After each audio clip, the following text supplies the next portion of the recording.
ಕೋಶ ಭಿತ್ತಿ. ಕೋಶ ಭಿತ್ತಿ ಅಂದ್ರೆ ಇದನ್ನ ಸೆಲ್ ವಾಲ್ ಅಂತ ಹೇಳಿ ಕರೀತಕ್ಕಂಥದ್ದು ಬಹಳಷ್ಟು ಇಂಪಾರ್ಟೆಂಟ್ ಆಗಿರ್ತಕ್ಕಂಥದ್ದು. ಇದು ಸಸ್ಯ ಜೀವಕೋಶಗಳಲ್ಲಿ ಮಾತ್ರ ಕಂಡು ಬರ್ತಕ್ಕಂತಹ ಗಟ್ಟಿಯಾದ ಹೊರಪದರ. ಬಹಳಷ್ಟು ಇಂಪಾರ್ಟೆಂಟ್ ಆಗಿರ್ತಕ್ಕಂಥದ್ದು. ಕೋಶ ಭಿತ್ತಿಯಲ್ಲಿ ಕಂಡು ಬರುತ್ತದೆ ಅಂದ್ರೆ ಇದು ಸಸ್ಯ ಜೀವಕೋಶಗಳಲ್ಲಿ ಕಂಡು ಬರ್ತಕ್ಕಂಥದ್ದು. ಬಹಳಷ್ಟು ಇಂಪಾರ್ಟೆಂಟ್ ಆಗಿರ್ತಕ್ಕಂಥದ್ದು. ಇದರ ಮೇಲೆಯೂ ಸಹ ಸ್ಪರ್ಧಾತ್ಮಕ ಪರೀಕ್ಷೆಯಲ್ಲಿ ಪ್ರಶ್ನೆಗಳನ್ನ ಕೇಳ್ತಕ್ಕಂಥ ಸಾಧ್ಯತೆ ಇರತಕ್ಕಂಥದ್ದು ನೋಡ್ತೀವಿ. ಹಾಗಾದ್ರೆ ಕೋಶ ಭಿತ್ತಿ ಇದು ಬಹಳಷ್ಟು ಇಂಪಾರ್ಟೆಂಟ್ ಆಗಿರ್ತಕ್ಕಂಥದ್ದು. ಸಸ್ಯ ಜೀವಕೋಶಗಳಲ್ಲಿ ಮಾತ್ರ ಕಂಡು ಬರುವ ಗಟ್ಟಿಯಾದ ಹೊರಪದರ.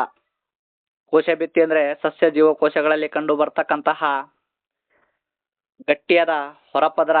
ಇದು ಮುಖ್ಯವಾಗಿ ಬಹಳಷ್ಟು ಇಂಪಾರ್ಟೆಂಟ್ ಆಗಿರ್ತಕ್ಕಂಥದ್ದು. ಯಾವುದರಿಂದ ಮಾಡಲ್ಪಟ್ಟಿದೆ ಅಂತೇಳಿ ಪ್ರಶ್ನೆಗಳು ಕೇಳ್ತಕ್ಕಂಥ ಸಾಧ್ಯತೆ ಇರತಕ್ಕಂಥದ್ದು ನೋಡ್ತೀವಿ. ಇದು ಮುಖ್ಯವಾಗಿ ಸೆಲ್ಯುಲೋಸ್ ನಿಂದ ಮಾಡಲ್ಪಟ್ಟಿದೆ ಅಂತ ಹೇಳಿ ನಮ್ಗೆ ಗೊತ್ತಿರಬೇಕು.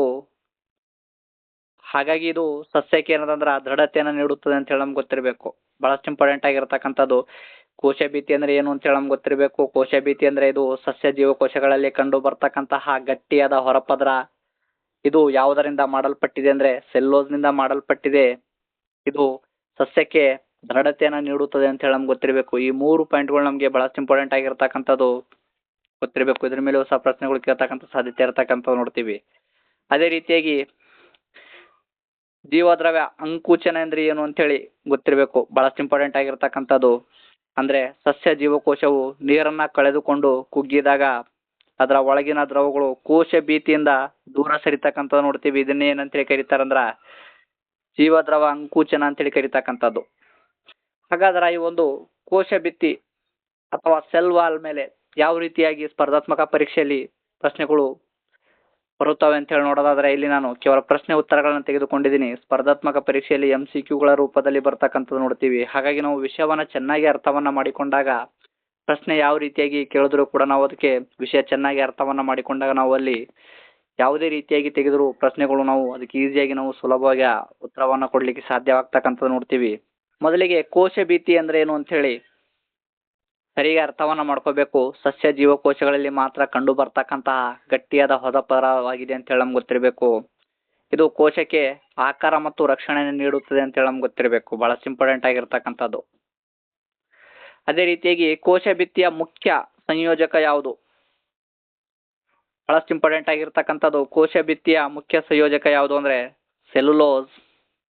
ಅದೇ ರೀತಿಯಾಗಿ ಕೋಶ ಭಿತ್ತಿಯ ಪ್ರಮುಖ ಕಾರ್ಯ ಏನು? ಬಹಳಷ್ಟು ಇಂಪಾರ್ಟೆಂಟ್ ಆಗಿರ್ತಕ್ಕಂಥದ್ದು. ಈಗಾಗಲೇ ನಾವು ನೋಡಿದೆವು. ಸಸ್ಯಕ್ಕೆ ಇದು ದೃಢತೆಯನ್ನು ನೀಡುತ್ತದೆ. ಅದೇ ರೀತಿಯಾಗಿ ಕೋಶವನ್ನ ರಕ್ಷಿಸುವುದು ಮತ್ತು ಆಕಾರವನ್ನ ಕಾಯ್ದುಕೊಳ್ತಕ್ಕಂಥದ್ದು ಇದರ ಒಂದು ಕಾರ್ಯ. ಅದೇ ರೀತಿಯಾಗಿ ಜೀವದ್ರವ್ಯ ಅಂಕುಚನ ಎಂದರೇನು? ಸಸ್ಯ ಜೀವಕೋಶವನ್ನ ನೀರನ್ನ ಕಳೆದುಕೊಂಡಾಗ ಅದರ ಒಳಗಿನ ದ್ರವಗಳು ಕೋಶ ಭಿತ್ತಿಯಿಂದ ದೂರ ಸರಿತಕ್ಕಂತಹ ಪ್ರಕ್ರಿಯೆಯನ್ನೇ ಈ ಒಂದು ಜೀವದ್ರವ್ಯ ಅಂಕುಚನ ಅಂತೇಳಿ ಕರೀತಕ್ಕಂಥದ್ದು. ಜೀವದ್ರವ್ಯ ಅಂಕುಚನ ಯಾವ ಪರಿಸ್ಥಿತಿಯಲ್ಲಿ ಸಂಭವಿಸುತ್ತದೆ ಅಂತ ಹೇಳಿ ನಮ್ಗೆ ಗೊತ್ತಿರಬೇಕು.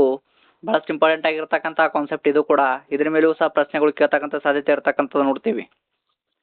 ಕೋಶವನ್ನ ಹೈಪರ್ಟ್ರೋನಿಕ್ ದ್ರಾವಣದಲ್ಲಿ ಅಂದ್ರೆ ಹೈಪರ್ಟ್ರೋನಿಕ್ ದ್ರಾವಣ ಅಂದ್ರೆ ಒಂದು ಬಾಹ್ಯ ದ್ರಾವಣ. ಇದರ ಸಾಂದ್ರತೆ ಹೆಚ್ಚಿದ್ದಾಗ ಇದರಲ್ಲಿ ಇಟ್ಟಾಗ ಏನದ ಅಂದ್ರ ನೀರು ಹೊರಗೆ ಹೋಗಿ ಕೋಶವನ್ನ ಕುಗ್ತಕ್ಕಂಥದ್ದು ನೋಡ್ತೀವಿ. ಇದನ್ನ ಏನಂತ ಹೇಳಿ ಕರೀತಾರಂದ್ರ ಜೀವದ್ರವ್ಯ ಅಂಕುಚನ ಅಂತ ಹೇಳಿ ಕರೀತಕ್ಕಂಥದ್ದು.